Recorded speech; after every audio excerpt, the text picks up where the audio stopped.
Bwana Yesu asifiwe. Natumaini mko wazima katika jina la Yesu. Ni furaha yangu asubuhi ya leo kuwaletea neno la Mungu kutoka katika kitabu cha Mathayo mlango wa 10.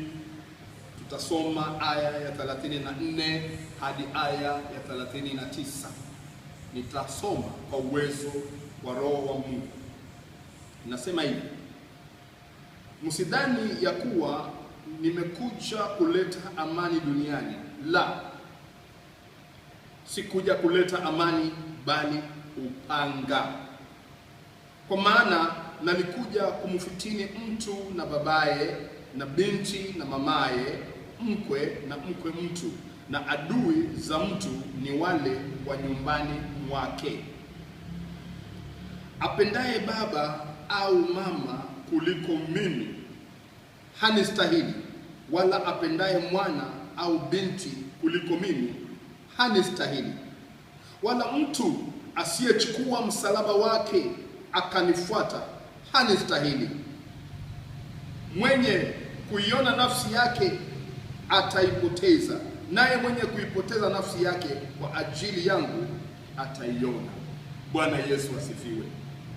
Haya ni maneno ambayo Kristo alikuwa akizungumza na wanafunzi wake juu ya ufuasi, juu ya wao kuwa wanafunzi, kwamba wanaweza kuishi namna gani, wanaweza kushika maadili ya namna gani, wanaweza kuwa na msimamo wa namna gani.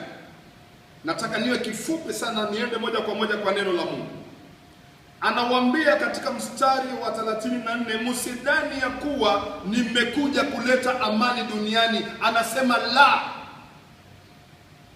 Haya ni maneno ambayo kidogo yatakuchanganya, kwa sababu unadhania Kristo amekuja kuleta amani. Nataka tuelewe maana gani Kristo akasema maneno haya. Anasema kwamba kwa maana nalikuja kumfitini mtu na babaye, na binti na mamaye, na mkwe na mkwe mtu. Ni kwamba amekuja kuleta mgawanyiko kati ya watu. Kuna mambo ambayo yamewafunga pamoja. Kristo anasema nimekuja kuleta mabadiliko. Bwana Yesu asifiwe. Dhambi ilikuwa imewagawanya watu na Mungu. Dhambi imekithiri ulimwenguni. Kristo amekuja kututenganisha na dhambi. Kristo amekuja kutuokoa. Kristo amekuja kutusamehe dhambi zetu. Anachukua dhambi zetu juu ya mwili wake. Anasulubiwa msalabani, anakufa, anazikwa kaburini, siku ya tatu anafufuka. Kristo yuko hai. Kwanza ameshinda mauti, ameshinda kifo. Haleluya, ameshinda na dhambi. Ndio anasema msidhani kwamba nimekuja kuleta amani. Anasema la, bali nimekuja kuleta upanga. Bwana Yesu asifiwe. Mstari wa 34, narudia tena. Nataka hili neno liingie kwa makini katika akili yako, katika masikio yako. Msidhani ya kuwa nimekuja kuleta amani duniani. La, si kuja kuleta amani bali upanga. Kristo anasema mimi sijakuja kuleta amani, bali mimi nimekuja kuleta upanga. Bwana Yesu asifiwe. Sasa nataka tuelewe upanga huu Kristo anausema ni upanga wa aina gani? Je, upanga ni wa vita? Je, upanga ni wa kugombanisha watu? Nataka twende katika Waefeso mlango wa 6. Tutasoma kuanzia aya ya 11 tuelewe maana ya upanga huu. Waefeso 6 na mlango wa 11 yasema hivi: vaeni silaha zote za Mungu mpate kuweza kuzipinga hila za shetani. Bwana Yesu asifiwe. Kwamba kuna mambo Kristo anataka tuambia kwamba hizi ni vita. Amekuja kuleta upanga. Upanga ni ishara ya kwamba kuna vita. Na ni vita vya aina gani? Wewe kama mtoto wa Mungu, wewe kama mtumishi wa Mungu, vaeni silaha zote za Mungu mpate kuweza kuzipinga hila za shetani. Kwa maana mstari wa 12, Kushindana kwetu sisi si juu ya damu na nyama, bali ni juu ya falme na mamlaka, na juu ya wakuu wa giza hili, na juu ya pepo wabaya katika ulimwengu wa roho. Bwana Yesu asifiwe. Anasema vita vyetu sisi si vya damu na nyama. Huu upanga si wa kupigana mwanadamu kwa mwanadamu, la. Hivi ni vita vya kiroho. Tunapingana na falme na mamlaka.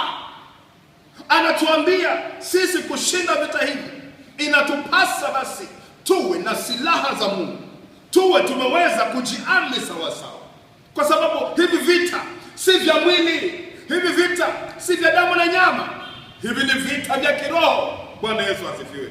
Sasa nataka ujue kama mwanafunzi wa Yesu, ni silaha gani unastahili kuwa nazo? Je, wastahili kuwa na kisu kama alichokuwa nacho Petro akamkata yule askari sikio? La, hizo sio silaha Kristo alizotufundisha. Turudi tena katika Waefeso mlango wa 6.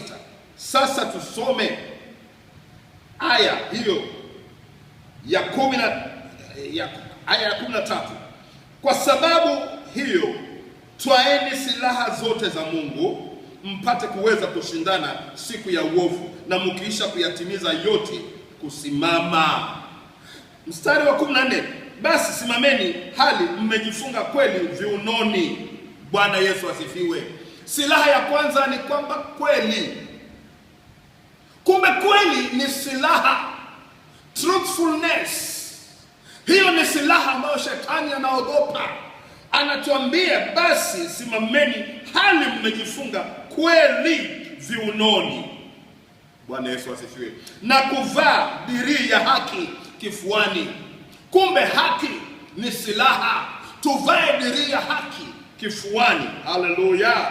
Tuendelee mbele mstari wa 15. Na kufungiwa miguu utayari upatao kwa injili ya amani. Ni kwamba miguu yetu iwe tayari kwa injili ya amani. Kwa hivyo utayari ni silaha. Your readiness. Are you ready to go where the Lord is sending you to go? Are you ready to say everything the Lord is telling you to say? Bwana Yesu asifiwe. Tukiendelea mbele mstari wa 16. Zaidi ya yote mkitwaa ngao ya imani. Kumbe imani, faith, ni ngao. Sikiza maneno matamu. Hizo ni silaha za Mkristo. Hizo ni silaha za mfuasi wa Yesu. Zaidi ya yote mkitwaa ngao ya imani, ambayo kwa hiyo mtaweza kuzima mishale yote yenye moto ya yule mwovu. Twende mstari huo hapo mbele. Tena ipokeeni chapeo ya wokovu na upanga wa Roho, ambalo ni neno la Mungu. Haleluya. Tumefika pale. Upanga wa Roho ambalo ni neno la Mungu. Kwa hivyo Kristo anaposema sikuja kuleta amani, nimekuja kuleta upanga, nimekuja kuleta neno la Mungu, nimekuja kuleta neno la msamaha, nimekuja kuleta neno la ukombozi, nimekuja kuleta neno la uhuisho, nimekuja kuleta neno la urejesho. Ninakwambia kwamba kuna uzima. Mimi ni njia na kweli na uzima. Mtu haji kwa Baba ila kupitia kwa njia yangu. Kwa hivyo Kristo akasema mimi sikuja kuleta amani, nimekuja kuleta upanga. Haya mambo na summarize kwa kifupi uyashike na yasikupite. Silaha ya kwanza kweli, silaha ya pili haki, silaha ya tatu utayari, silaha ya 4 imani, silaha ya 5 wokovu, silaha ya 6 upanga ambao ni neno la Mungu. Unahitaji neno la Mungu katika maisha yako. Unahitaji neno la Mungu ndani ya moyo wako. Unahitaji neno la Mungu likae kwa wingi ndani yako. Bwana Yesu asifiwe. Tunapoendelea katika Mathayo mlango huo wa 10, tukiendelea mbele kidogo kwa kifupi, mlango wa 10 tusome aya ya 36. Na adui za mtu ni wale wa nyumbani mwake, apendaye baba au mama kuliko mimi hanistahili, wala apendaye mwana na binti kuliko mimi hanistahili. Kuna wakati ambapo upendo wa baba na mtoto, upendo wa baba na kijana, upendo wa mama na binti yake, upendo wa mkwe na mkwe mtu, ukiweka hawa watu mbele kuliko Kristo, anasema hunistahili. Kama mwanafunzi, Kristo awe namba moja, Kristo awe tumaini lako, Kristo awe mwanzo, awe mwenye kukamilisha. Tukisoma kwa kifupi katika Waebrania mlango wa 12 na aya ya 2, inatuambia juu ya kumtazama Kristo ambaye ni mwanzilishi na mwenye kutimiza imani yetu, kwamba tumtazame Kristo, tumtarajie Kristo, tumngojee Kristo, tumtumainie Kristo, tuweke imani yetu ndani ya Kristo. Kwa sababu gani? Yeye aliustahimili msalaba na kuidharau aibu. Bwana Yesu asifiwe. Kama mwana wa Mungu, hiyo ni misingi ambayo unastahili kuwa nayo. Hayo ni mambo ambayo unastahili uyaweke moyoni mwako. Kwa hivyo tukiendelea mbele, mstari wa mwisho ambao nataka kukamilisha, twende mstari pale wa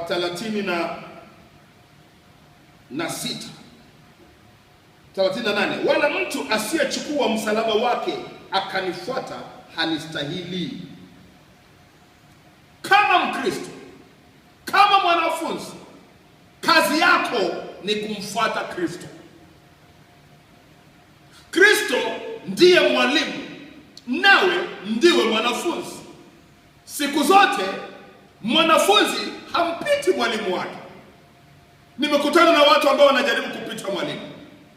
Umesoma sana, umefanikiwa sana, umepata hela sana, utabaki kuwa mwanafunzi, mwalimu atabaki kuwa mwalimu. Hivi anatuambia Kristo, wala mtu asiyechukua msalaba wake akanifuata hanistahili. Chukua msalaba wako mama, umfuate Yesu. Chukua msalaba wako baba, umfuate Yesu. Chukua msalaba wako kijana, umfuate Yesu. Siri ya nguvu zako, siri ya kuinuliwa kwako, siri ya kufanikiwa kwako ni kubeba msalaba wako na kumfuata Yesu. Ukiyashika haya mambo niliyokuambia, upendo uwe mwingi, uwe mkuu, kwa sababu katika haya yote foundation kubwa ni upendo wa Mungu juu yetu. Kwa maana jinsi hii Mungu aliupenda ulimwengu hata akamtoa mwanawe wa pekee, ili kila anayemwamini asipotee, bali awe na uzima wa milele. Upendo wa Mungu juu ya maisha yako. Beba msalaba wako, mfuate Yesu. Naona umeanza kulegea, naona umeanza kurudi nyuma, naona umeanza kuchanganyikiwa, unaona maisha yamekuwa magumu, unaona kazi imeisha, unaona magonjwa yamezidi, unaona uchumi umeisha, nawe umeanza kuongea ulimwengu unavyoongea. Badala ya kuongea mambo ya imani, wewe unaongea juu ya mapigo. Badala ya kuongea mambo ya uponyaji, unaongea juu ya mambo ya ugonjwa. Badala ya kuongea mambo ya uzima, unaongea juu ya mambo ya kifo. Wewe ni tofauti. Wewe ni mwanafunzi wa Yesu. Yesu habadiliki na mawimbi ya bahari. Alipokuwa chomboni kikiwa kinazama, oh haleluya, wanafunzi waliona wasiwasi, lakini Kristo alikuwa amelala usingizi, ametulia. Na walipomwamsha kwa hofu, alipoamka alikemea mawimbi, akakemea upepo, akasema tulia, na wakatulia. Ndivyo ulivyo. Wewe ni mfuasi wa Kristo. Kazi yako, umepewa silaha hizi kupigana na mamlaka na uovu na nguvu za giza. Kemea hayo magonjwa, na kemea katika jina la Yesu. Hayo mawimbi katika maisha yako, na kemea katika jina la Yesu. Hayo magonjwa, na kemea katika jina la Yesu. Bwana yuko upande wako. Bwana ni mtetezi wako. Bwana ni mlinzi wako. Beba msalaba wako. Wakati huu ndio Ukristo wako uonekane.